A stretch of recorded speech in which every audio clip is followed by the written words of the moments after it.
Nans, after watching this film for, I don't know if this is your first time seeing Octopussy or your 11th time. No.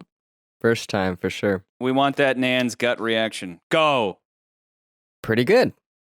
Hey! Every time it's Hey! one or two words. It's all right. Would you care to elaborate on those two words, sir? No. No. Lock it in. Like most so far, I feel like the movies start really strong for me and then kind of trail off as they go on. They get deeper into like clarifying what a lot of the stuff they set up in the beginning. They start to do that in the later half of the film, and that's where like my eyes start to glaze over. I'm more interested in like all the setup stuff. I thought the pre-title sequence was really awesome. When I saw the clown, I got a little concerned. I was like, oh boy. But maybe that helped me establish like, okay, don't come into this movie taking it super seriously. Though it was a bit more of a serious, not a serious Bond, but less goofy than a lot of the other ones we've seen so far. Well, with the clown, I like that it raises that question because there's a lot of people who they really focus. Like Patterson's not here, but if he was, he'd be really focused in on Bond should never dress like a clown, and maybe even the clown in the opening is kind of weird. But it does. It's an The scene's intriguing really opening. intense, though. Yeah, like yeah, 009, you're like, oh god, he's in a clown outfit. But Yeah. like the whole situation he's in is super intense. Yeah. Well, and obviously So you don't it's know he's kinda takes the 009 in edge the off. beginning. Yeah. He's just a clown, but then all of a sudden you see this clown pulling these like judo moves and you're like, who is this guy? What I would ask you guys is, do you think that knowing now that he's a 00, should he have been a little bit more stoic, or do you think it works that he's like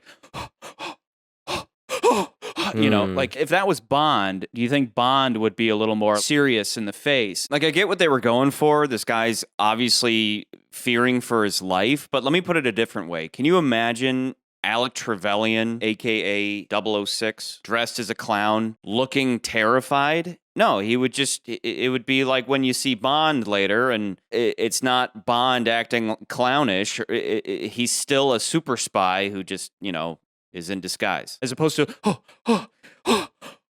it it's a little supposed goofy. to make us really think these twin knife thrower guys are crazy, awesome, or Yeah, it works in the end. I think it could have been either way, but it's definitely intriguing. I don't think people care until 007 is in clown makeup. It's Yeah. an interesting setup. It raises a lot of questions, but then, like you said, I think once those questions are answered, you're kind of like, okay.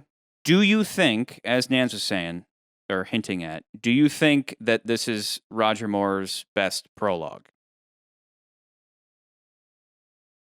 I think I prefer when it's related to the main movie, I agree. and this is so just like Yeah, no. like not part of it at all. Like, based off what I've said in the past, this for me is technically a wasted prologue because it doesn't weigh in on the plot at all, but it's so awesome that I don't care. Yeah, And the remember, tiny our jet movie is at the really top- cool. Yeah, our movie at the top, Goldfinger, also has a completely irrelevant but cool prologue. Yeah. But all the same, like, let's just say, regardless of its weight on the plot, what do you guys think of this opening? So just a backstory on the opening. They originally wanted to use this plane in Moonraker, and then they decided to scrap that idea.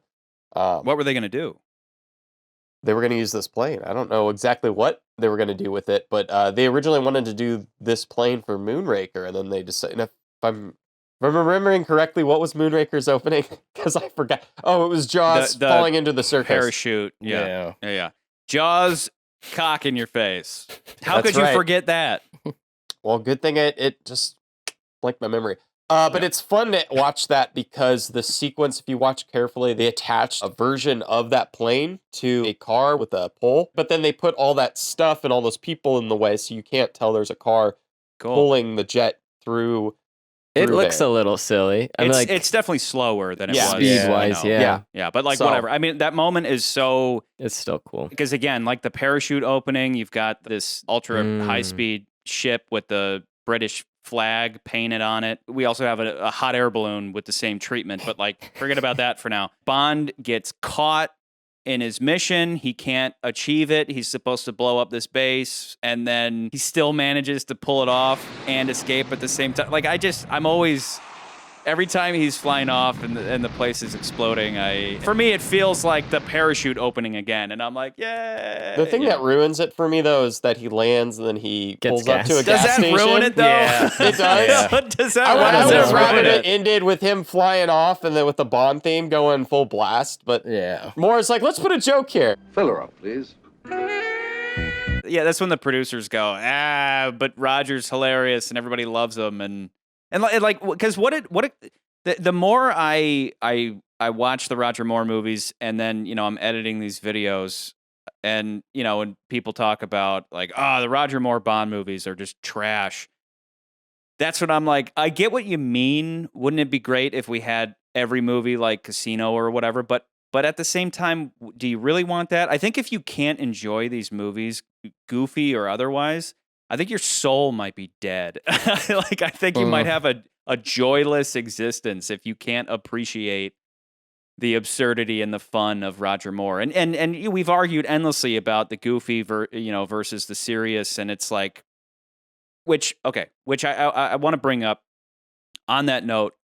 There is a difference between goofy and stupid, and we've kind of been dancing around that idea where with Moonraker, we called a lot of stuff goofy, but some of it went into the realm of just stupid. Like the gondola scene is purposeless and stupid and not really even enjoyable. It's not something you really look forward to in watching that movie. That's in the realm of stupid, and then goofy is something else entirely. So like my whole point is that, going forward, it's like I'm going to try to parse out goofy from stupid, because There's definitely stupid Goofy in this movie too, though. oh yeah.